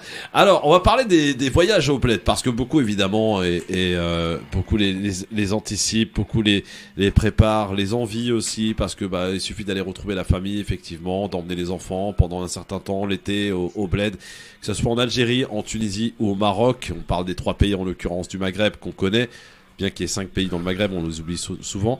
On parle de ces voyages parce qu'ils sont de plus en plus coûteux, de plus en plus onéreux, et on a vu quand même une envie pressante pour beaucoup, et on peut le comprendre après 2 ans de pandémie, de vouloir retourner, quoi qu'il en coûte, j'ai envie de dire, coûte que coûte, retrouver et aller voir ses parents, sa famille, ce qui est tout à fait légitime et normal, sauf que c'est un budget qu'on peut qualifier d'illimité. Alors, on peut parler des problèmes de cherté de billets d'avion, et alors là, je dois vous dire que beaucoup, ici à la radio, on a souvent évoqué l'Algérie, mais j'ai regardé un comparatif, et figurez-vous que finalement l'Algérie, c'est pas forcément le pays le plus cher parmi les 3 pays du Maghreb, et que la problématique du billet d'avion n'est pas qu'en Algérie. Par exemple, au Maroc, en ce moment, il y a une grosse colère des Marocains, des résidents marocains à l'étranger, par rapport aux billets d'avion et par rapport aussi aux billets de bateau. Les Tunisiens, avec les galères à répétition, notamment avec Tunisair, qui est une véritable catastrophe en ce moment, connaissent eux aussi des problèmes pour pouvoir se rendre au pays, en Tunisie, en l'occurrence. Si vous y rajoutez, évidemment, si vous choisissez l'option voiture, avec l'augmentation du carburant, c'est un budget aussi très important, la chaleur, etc. Enfin voilà, c'est très compliqué. Les problèmes de bateau, apparemment, depuis l'Espagne pour aller au Maroc, c'est des 8 à 9 heures d'attente, apparemment très compliqué là aussi. Et puis quand on est sur place, évidemment, la situation, on a beau être arrivé en vacances, la situation, on le ressent, même si, avec nos euros, c'est beaucoup plus facile, on va le dire, que la population locale. Les prix ont quand même considérablement augmenté, notamment pour des hôtels, pour des petites sorties en mer, dans des clubs, etc. Voilà un petit peu la galère du voyage au bled, budget illimité. Appelez-nous 01 40 33 9000 pour nous dire si vous l'avez préparé, quand vous allez partir, combien ça vous a coûté. Tiens Nadia, au Maroc par exemple, que tu connais bien, quelles sont les difficultés que les Marocains peuvent avoir, ceux qui viennent de France ou d'ailleurs, évidemment, pour se rendre au Maroc l'été? Quelles sont les problématiques? Alors, la première problématique, tu l'as soulevée, bon, même si les tarifs sont différents de ceux d'Algérie définitivement, c'est tout de même la cherté du vol, la cherté des voitures de location, malgré tout, et encore il faut trouver les hôtels où que tu ailles, et notamment pendant les grandes vacances, et notamment dans des endroits où on a besoin d'être près de la mer ou près de la piscine, donc là c'est assez cher, et aussi lorsqu'on veut avoir des excursions. Moi, je parle de Dakhla, par exemple. C'est assez loin, donc c'est cher. Donc, il faut prendre soit un vol à Casa, soit directement le vol depuis quelques mois, il y a des vols directs. Mais ensuite, les hôtels sont très, très chers. Et si tu veux visiter, il faut trouver un tour opérateur. Et il y en a très peu qui sont, on va dire, officiels avec les standards européens. Moi, j'en ai un. Si je peux me permettre de donner le nom, parce que c'est des petits jeunes. Et ils commencent... Dakhla Explorer Tour, ils sont bien parce que, moi je vais dire quelque chose qui va vous faire rire, c'est qu'ils sont à l'heure hein, et ils ne changent pas les prix à la dernière minute. Ouais. Et ce qu'ils disent, ils le font. J'espère que ça va faire écho parce que c'est pas la première fois que je viens régulièrement, j'ai des petits problèmes d'horaire. De ponctualité et des prix aussi qui peuvent varier alors que c'était indiqué sur le coupon. Et donc, tout ça fait que ça ne devient plus des vacances, ça devient du marchandage régulier avec aussi des annulations d'hôtels. Ça peut arriver, ça a été annulé à la dernière minute. Donc, tout ça mis bout à bout font qu'il y a cette réticence de plusieurs Maghrébins qui disent « je préfère aller en Espagne, en Italie, qu'aller me casser la tête cet été. Je préfère aller au Maroc, en Algérie, en Tunisie, qu'importe, en octobre, en avril, une semaine dédiée pour les parents et puis aller dans le all inclusive avec un tour opérateur qui a pignon sur rue. Et ça, c'est un vrai... ça chagrine parce que le Maghreb a besoin du domaine touristique. Il en vit. Et notamment le Maroc et la Tunisie. Donc il y a un vrai travail vis-à-vis de la qualité et de l'offre touristique, et notamment la cherté vis-à-vis justement de l'été, effectivement. Ouais. Alors c'est pas propre à l'Algérie évidemment pour ce qui est des billets d'avion, mais c'est vrai que l'Algérie c'est quand même pas mal, hein, Sofiane, on peut le dire. Par exemple, j'ai vu un exemple Barcelone-Alger, c'est pas loin. Hein. Barcelone-Alger, c'est quoi? C'est 1h20 de vol, à peu près. 940 €. Voilà. C'est pour vous donner un ordre d'idée quand même. C'est quand même assez impressionnant. Ce qui serait bien, c'est qu'on fasse un espèce de comparatif là. Tiens, je vais demander à Nadège qu'elle nous fasse un petit comparatif là. Si on part demain pour Marrakech, pour Alger et pour Tunis, et on va comparer les prix. Nadège. Oui. Allez, à toi de jouer. Et tu nous donnes ça avant 18h. Donc départ demain Marrakech, Alger et Tunis. Un aller-retour. Oui, hein. mais il y a une humoriste que j'ai adoré sa vidéo, c'est Touria les yeux verts. Ouais. Oh là là là là là. Je pense que ça parle à tout le monde parce que elle a beaucoup d'humour et elle a parlé de la cherté justement des billets d'avion avec un sketch où elle danse et elle dit qu'elle a envie d'aller au mariage de sa cousine. C'est extraordinaire et je pense qu'on l'a tous plus ou moins vécu. Alors on va prendre un petit tour du côté du standard évidemment avec vos appels et vos témoignages pour ce voyage au bled d'un budget illimité 01 40 33 9000. On est à Orléans, quel est ton prénom, je me rappelle plus. Moi c'est Béli. Béli, comment ça va Béli? Ça va et vous, la forme? Bah oui, très très bien, alors on t'écoute. Pas trop chaud. Si, très très chaud, très chaud. Il y a le cerveau de Sofiane qui vient de fondre là. Ouais, mon opinion, moi, je dis franchement, moi je suis d'origine algérienne, tu vois, et ça fait 2 mois que je cherche un billet, 2 mois. Déjà, tu sais quoi, il n'y a pas de billet de bateau. Air Algérie, tu rentres dans leur site, il marche pas, il marche pas. C'est une catastrophe. Après, c'est franchement le bateau, il y a vraiment une différence avec le Maroc. Pour la même société, une société espagnole, ANF, je sais plus quoi, la ANC, je sais pas quoi, tu prends Almeria, Nador, ils sont à 650 €, une voiture, 2 adultes et un enfant. Et moi, quand j'ai regardé pour moi, Almeria, Razawed, c'est la même distance, la même compagnie, 2700 €. Ouais, les prix sont hallucinants. À 2700 €, c'est quand même un sacré budget. D'autant plus qu'il peut y aller déjà. Et le Maroc, ils sont à 650 €. Et pour la même compagnie, c'est la même compagnie, c'est une compagnie espagnole. Ouais. C'est la problématique, effectivement. Alors, du coup, est-ce que tu as trouvé ou pas encore, Béli? Non, j'ai pas trouvé. T'as pas trouvé? Non, j'ai regardé l'avion, j'ai réussi à trouver l'aller, à 800 balles, tu vois, pour moi et mes 3 enfants et ma femme. Et le retour, 2700 €. Eh ouais, parce que tout le monde revient en même temps, évidemment. Eh oui. Eh ouais. Et ça fait un budget 4 Du coup, alors les vacances, ça se passe comment pour toi, Béli? Bah, pour l'instant, je lâche pas, toi. Tu lâches pas, tu cherches, très bien. Bah, merci de ton appel. On verra bien, on verra bien. Merci et bonnes vacances à toi en tout cas, hein. Merci beaucoup. 01 40 33 9000, donc on est en train de chercher, faire un espèce de comparatif si on partait demain pour Marrakech, pour Alger et pour Tunis, pour voir un petit peu les prix. Nadège qui travaille dessus. On parlait effectivement du Maroc, Nadia, mais c'est vrai que beaucoup d'Algériens disent... On entend les Marocains se plaindre, alors que franchement, par rapport à nous, c'est quand même budget beaucoup plus intéressant avec beaucoup plus d'offres aussi. Oui, il y a plus d'offres, ça, j'ai aucun doute là-dessus, il y a beaucoup plus d'offres, mais c'est la problématique de justement de garder l'offre, de la stabilité de l'offre. Tu peux aller à une excursion avec père, mère, enfant, et à la dernière minute, tu trouves pas, on te dit que le 4x4 a un problème, ou on te dit que l'excursion a été annulée à la dernière minute, parce qu'il n'y a pas les mêmes structures. Il y a les bonnes agences de voyage, ou les bonnes agences dont je parlais tout à l'heure. Mais la personne lambda qui n'a pas beaucoup de moyens va passer par le système D pour aller trouver. Donc voilà. Mais effectivement, oui, dans l'absolu, le Maroc est un pays touristique et donc il y a de l'offre. Ouais. Il faut la chercher. Sofiane, et l'Algérie, et en juillet-août, elle est assez chère. L'Algérie, on en parle et beaucoup s'en plaignent par rapport à cette problématique qui revient et qui existe depuis des années. Moi, je veux dire, ça fait 20 62. ans, 30 ans que j'entends parler de la même chose. Hein. Oui, mais après, comme tu disais, les offres ne sont pas les mêmes. Ouais. Ce que vient de dire Nadia, elle a totalement raison.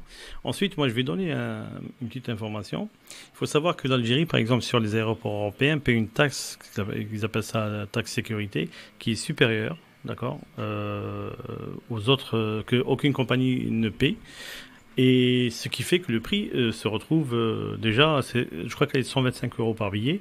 Donc déjà, c'est-à-dire que le billet, tu peux pas le vendre à moins de 125 €, même si tu fais tout gratuit. Et pourquoi ? Parce qu'il y a cette taxe-là. Non, mais pourquoi cette taxe pour les Algériens ? Cette taxe, depuis l'affaire de 94, oui, ah, 94, oui, détournement d'avion. Ouais. Donc, ils ont soi-disant renforcé les trucs de sécurité. Donc, la compagnie Air Algérie s'est retrouvée un peu sanctionnée. Et il y avait à l'époque une deuxième compagnie, c'était Al Al, la compagnie israélienne. Ouais. Mais la compagnie israélienne, ça y est, a priori, ils ont réglé le truc. Donc, après les prix, moi, quand je prends aux mêmes dates, ouais. Parce que j'ai fait le comparatif une fois, j'ai pris aux mêmes dates. On est en train de le faire en direct. Voilà, j'ai pris les mêmes dates pour destination Paris-Casa, Paris-Alger, Paris-Tunis. C'était les mêmes tarifs à 10 € près. Hein. Ouais, on va voir. Nadège, t'en es où là ? Bah, c'est à peu près pareil. Voilà. Comment ça veut dire à peu près pareil ? Il faut des chiffres. Hein, t'as noté, j'espère. Des chiffres, Nadège ! Paris-Alger, 567. Ouais. Paris-Tunis, 387. Ouais. Et Paris-Marrakech, 331. Ah ouais, donc Alger quand même reste considérablement plus cher, avec 200 € pratiquement 200 € de plus quand même. Oui, mais je te dis, tu enlèves les 125 € de taxe sécurité, t'es sur des 300 €. Voilà, t'es à peu près au même tarif. Et c'est quoi ce billet que tu m'as trouvé ? Moi j'ai payé beaucoup plus cher mon billet, je me suis fait arnaquer. Oui, tout à fait. D'accord, super, merci. On est avec un auditeur au 01 40 33 9000, bonjour. Bonjour Christophe, moi j'étais tout le mois de juin, j'étais en Algérie. Ouais. J'ai cramé entre 4 000 et 5 000 €. Ah ouais. Bon, c'est les prix des vacances. Hein. Mais t'as des enfants ou pas ? T'es parti tout seul ou avec des enfants ? Je suis parti avec ma femme et mon fils. D'accord. J'ai une maison là-bas, 8 chambres. Ouais. J'ai un véhicule. Bon voilà, c'est une catastrophe, c'est les routes en fait. Il y a trop de monde et il n'y a pas assez de routes. Ah, ça c'est encore un autre problème que je connaissais pas. Il y a trop de monde, pas assez de routes. Des vacances.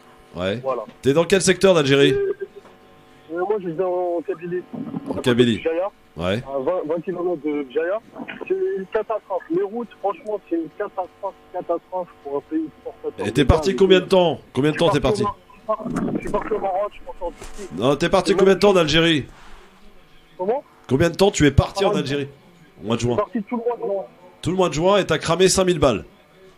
Voilà, je me suis fait plaisir aussi. Ouais, voilà, tu t'es fait plaisir, d'accord.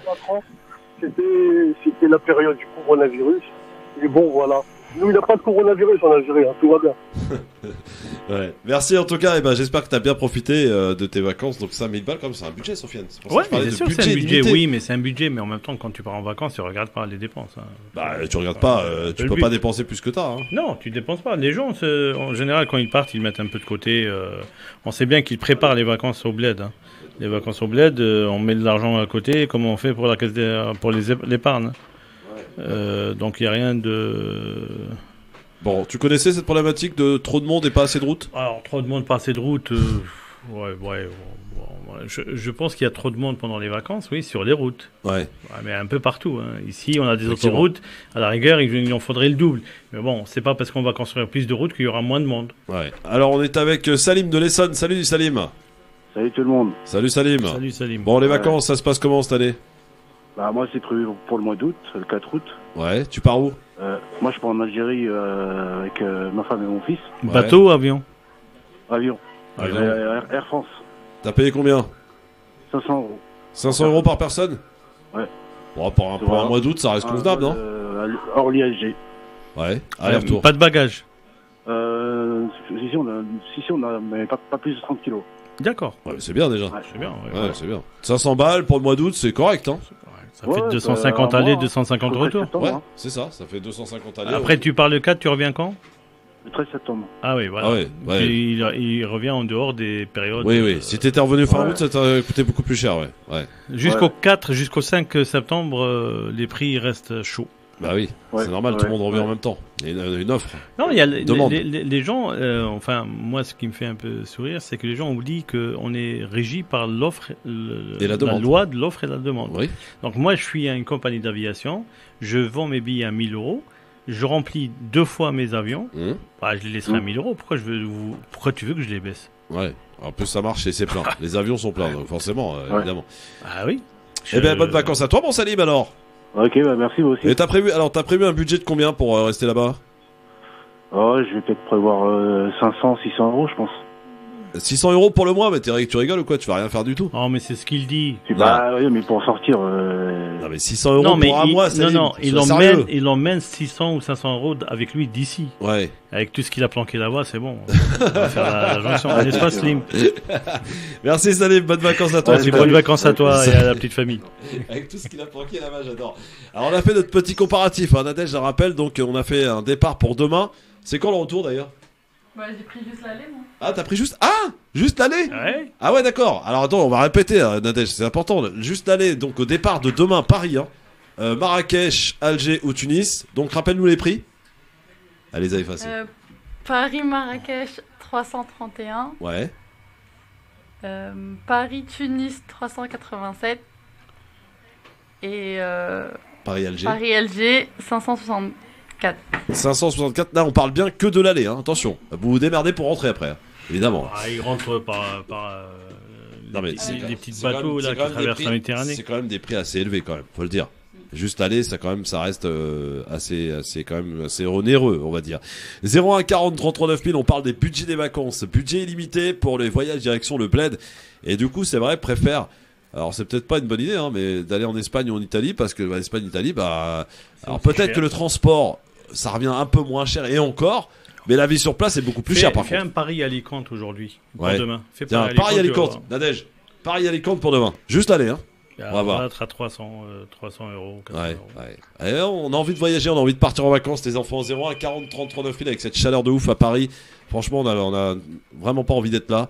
Mais on est là avec vous et c'est un immense plaisir. Il est 17h38. On pense à vous. Oui, ça va Nadia, merci. Allô, bonjour, qui est avec nous? Oui, bonjour Christophe, c'est Karima de Marseille. Bonjour Karima de Marseille. Oh, Karima de Marseille. Ça va, vous allez bien? Comment ça va ma Karima? Oui, il fait très chaud, on peut plus, on ne compte des poissons, on rentre dans la douche, on sort. Ouais, mais vous avez la mer, vous avez la bonne mer. Non, ouais, vraiment, c'est... Alors, j'ai pris un billet, moi, Marseille-Oran, 180 euros. Ah ouais? Eh ben voilà. En septembre, hein. Ah, septembre, d'accord. Aller-retour ou aller seulement?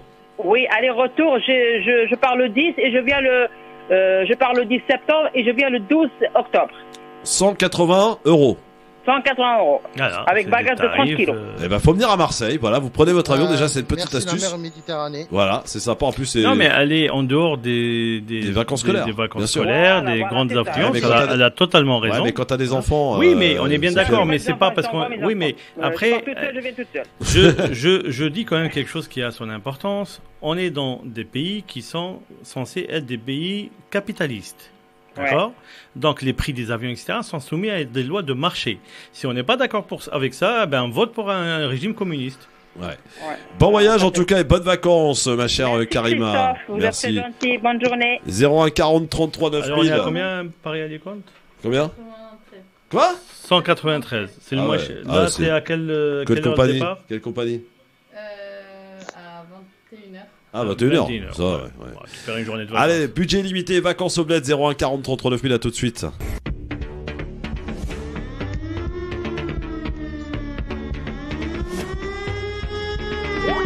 Le LGF, merci d'être avec nous, avec Mam, la belle histoire, qui est avec nous, avec Nadia Cherif depuis Dakhla au Maroc. Toujours là, qui est tranquille, hein, là-bas, au bord des lagunes, le vent, près de la mer, la fraîcheur, le vent, les kitesurfers. Voilà, c'est exactement. Ça. Ah, on fait du surf les là-bas. Huîtres aussi. Ah, ça me parle. Les huîtres, on mange très bien. Des couteaux. Ouais. Et voilà, c'est une très belle région avec des chameaux, des dunes blanches. Justement, on se croirait aux Seychelles ou aux Maldives. C'est magnifique. C'est magnifique. Les chameaux. Ah, voilà, prochaine destination. Eh oui, les chameaux et les dunes blanches. Mais bon, je suppose que les huîtres de l'océan Atlantique sont bien meilleures. Hein. Pardon, mais. Ah, mais elles sont magnifiques. Elles sont extraordinairement bonnes. Les huîtres d'Arcachon, je peux vous dire, c'est quelque chose. 01 40 33 9000, les enfants, pour parler de ces voyages onéreux, coûteux, direction le bled, l'été. Bien sûr, on parle de l'été. On a fait un petit comparatif. Voilà, on est grosso modo vraiment dans les mêmes tarifs.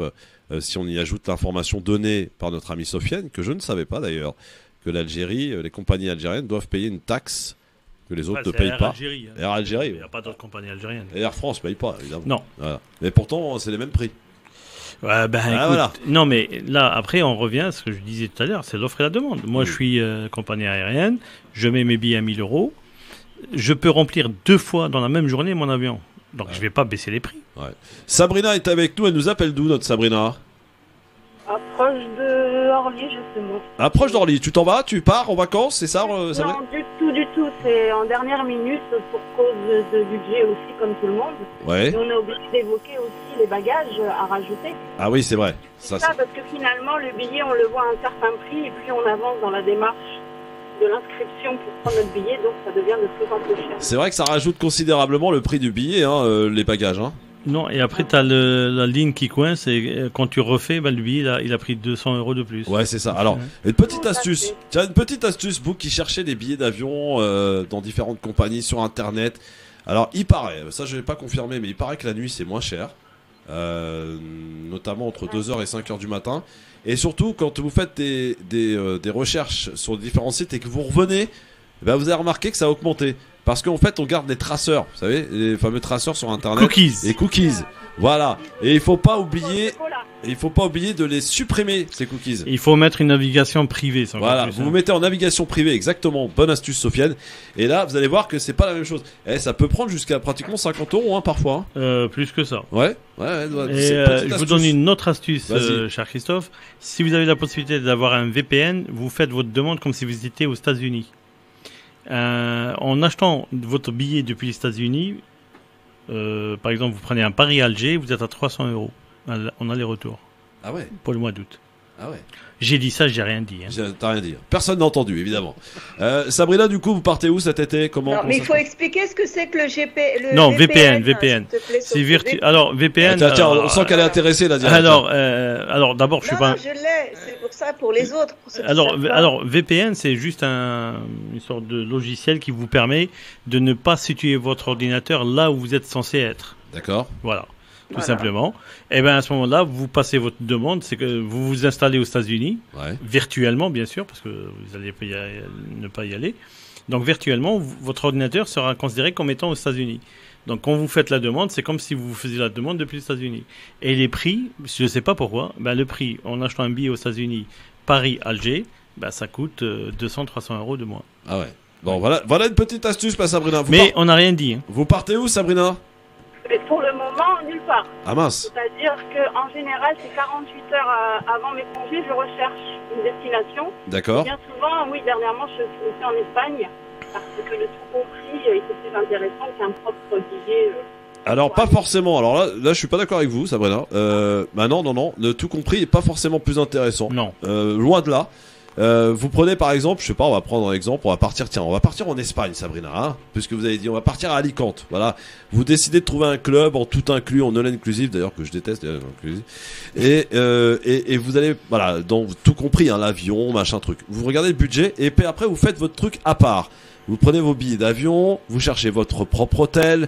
Après le taxi pour aller à l'hôtel, ça va, c'est pas non plus de ouf. Et vous pouvez gagner vraiment beaucoup d'argent en faisant comme ça.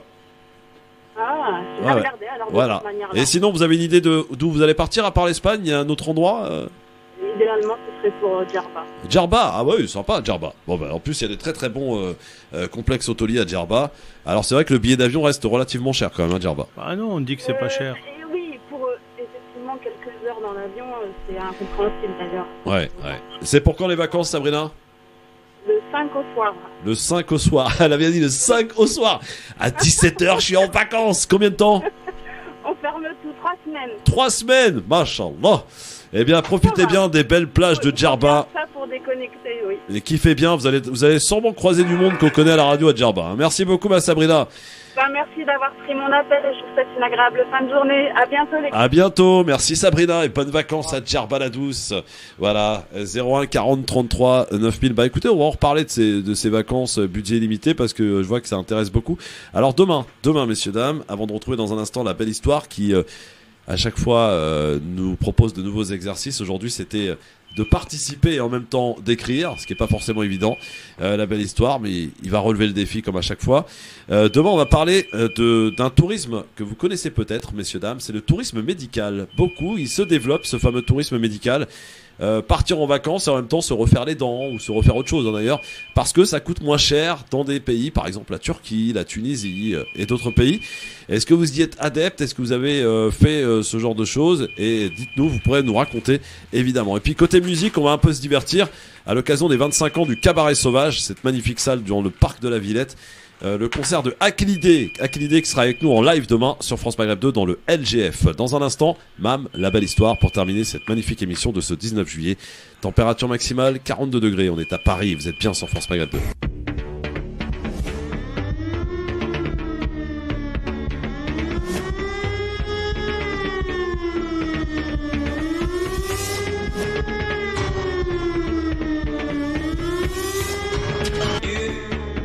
Christophe sur France Maghreb et France Maghreb 2.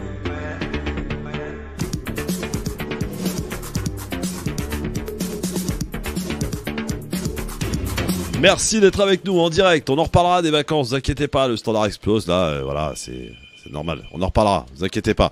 Pour l'heure, on va retrouver notre ami La Belle Histoire qui a écouté et qui a participé à cette émission de ce mardi 19 juillet. Et il va nous en faire ainsi le résumé. La Belle Histoire, c'est à toi. Alors, merci Christophe. Je suis en train de le conclure à l'instant. Cette chronique qui s'appelle 40 degrés à l'ombre. Aujourd'hui, c'est un air suffocant, suffisant à notre peine de vivre au cœur du système solaire où les forges du désert sont à notre porte. Comme jadis, nous regardâmes à la télé en fin d'après-midi 40 degrés à l'ombre de la 3. Nous avons aujourd'hui en plein Paris 40 degrés à l'ombre de la périphérie parisienne. Et personne n'est épargné par les chaleurs de jour comme de nuit qui s'accompagnent du réchauffement climatique de nos corps qui coïncide avec les températures impressionnantes de ces derniers jours. La situation en Gironde est la parfaite illustration de feux dantesques balayant tout sur son passage et mérite unité nationale afin d'éviter le sempiternel combat entre Girondins et Jacobins. Le manque de logistique humaine montre l'absurdité d'un système rationaliste où la sixième puissance, qu'est la France, crie à l'incompétence impuissante d'un phénomène pourtant prévisible. Au-delà de la situation française, l'Europe est touchée. Un pompier est mort en Espagne, feu au Portugal, la Grèce et également le Royaume-Uni, une hécatombe sans précédent. Même dans la région du Rif, des incendies s'y déclarent. Pensez à nos amis les bêtes qui souffrent également. Le zoo d'Arcachon a été d'ailleurs évacué. Certains animaux n'y ont pas survécu. Et mes pensées aux pompiers qui luttent chaque jour et sans le relâche pour sauver des biens, des personnes et surtout la nature luxuriante qui nous manque tant. Grande pensée pour vous et respect infini. Un scandale qui en succède à un autre, celle du RER B et D qui ont eu un énième coup de chaud, panne géante sur le réseau en plein tunnel, provoquant malaise et surtout colère des usagers qui, comme on leur a dit, ont emprunté les transports en commun comme moyen de transport écologique plutôt que l'usage de la voiture. Hélas, Île-de-France Mobilité, dans le mépris le plus absolu de tous les usagers et notamment de tous les banlieusards, on en a fait fi. Pauvre de nous. Où est la région Île-de-France? Où est Valérie Pécresse? Les élus? Où est la clim? La modernisation tant attendue des réseaux? Vous vous rendez compte, après le fiasco du Stade de France, la France, future organisatrice des Jeux Olympiques, tombe en panne permanente à l'image des infrastructures vieillissantes qui sévissent et dont les Franciliens sont les victimes. En parlant d'infrastructures, les ascenseurs de nos quartiers populaires régulièrement en panne, notamment au Val-Fouré à la Tour Mercure, qui, à coup de pansement mercurochrome, a mal à ses 2 ascenseurs, réparés pour 4 heures, puis de nouveau en panne. Le mépris professionnel et intellectuel d'un ascensoriste qui présente des devis à 60 000 € au bailleur et un bailleur qui baille. On ne lâchera rien, le combat ne fait que commencer. Merci infiniment à celles et ceux qui, habitants ou pas de la tour, se mobilisent et ne lâchent rien. Dédicace à Mavi, Tonton Badou, Yessa, Binta, Soumia, la maman de Othman Lermo, et les militants de l'ombre à qui je rends hommage. On est ensemble, jusqu'en haut du chêne pointu, lol.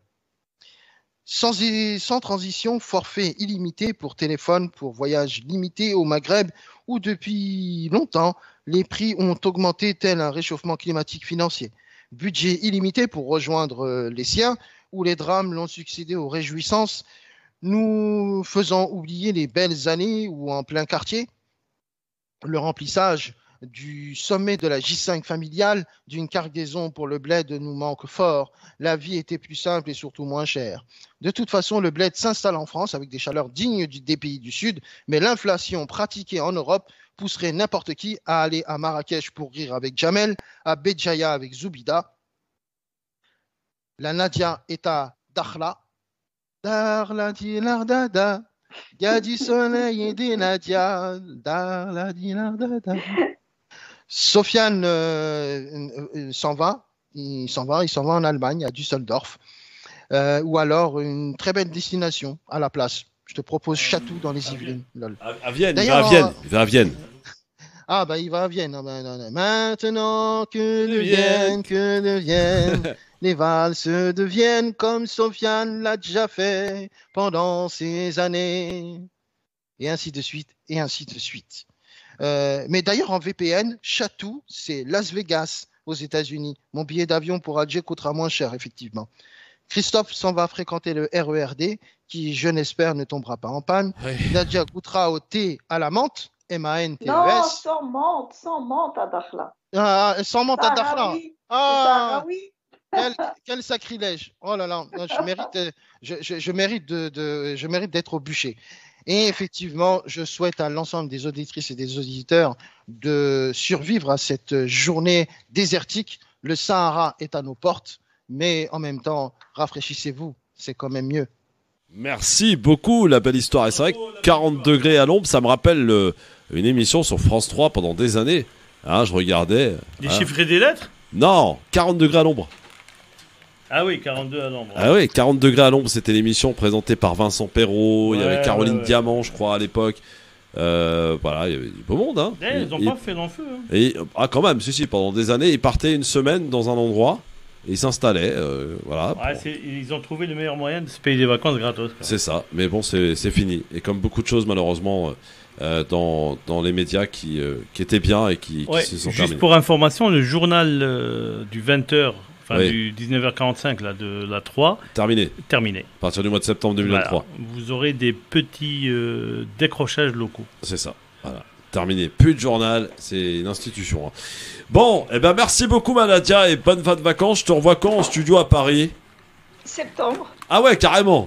D'accord. Et pourquoi on boit pas, on met pas de la menthe dans le thé à Dakhla? Qu'est-ce que c'est que cette histoire? Parce que c'est sahraoui, c'est le thé du Sahel. Les thés du Sahel, c'est le thé des Sahraouis de Mauritanie, du Maroc, d'Algérie d'ailleurs, du Niger, etc. C'est tous les Sahraouis qui sont sur cette Je ne savais pas. Zone géographique, qui font des toutes petites théières avec un thé très mousseux et très très fort. Ah ouais. Alors c'est un espèce d'expresso, d'accord. Mais version thé. Bon. Voilà, Alors. et sans menthe. Et sans menthe, donc. Excellent. Bon. Voilà. Merci Manadia et bonnes vacances, profite bien en tout cas et on te revoit très très vite. Merci, la belle histoire. Merci. J'espère te revoir avant mon départ bientôt. Au Niger. Au Niger, non, je vais pas au Niger, non. Ah non, non, je vais pas au Niger. C'est pas le moment. C'est pas le moment, non. Ah, mais j'avais compris. Ouais. On m'avait dit qu'il partait au Niger. Sofiane, je te revois cette semaine peut-être. Pas demain parce que demain, je m'arrache mes dents. Ouais. Chat. Voilà. Je m'arrache mes dents. Donc je sais pas comment je vais être. Est-ce que je vais être agréable, désagréable? Je sais pas. Vaut mieux pas alors. Voilà. J'espère que les auditeurs ont passé une bonne après-midi. Oui, c'était bien. On était bien aujourd'hui. C'était bien. On a été très cool. Oui. Alors moi un peu énervé comme d'habitude, mais pas plus. Ouais, comme un Algérien quoi. Non, même pas. Moi, je dois avoir des racines grecques ou ouais hollandaises, parce que je suis pas assez énervé. C'est ce qu'on me dit. Bon. Merci mon Sofiane, merci la belle histoire, merci à tout le monde. Merci à tous. Rendez-vous demain les enfants avec Aclidé qui sera avec nous en live sur France Maghreb 2 et on parlera de tourisme médical. Tiens, avec Audrey Pronosti et avec Smaïn Tefour. Salut à tous et à demain, ciao.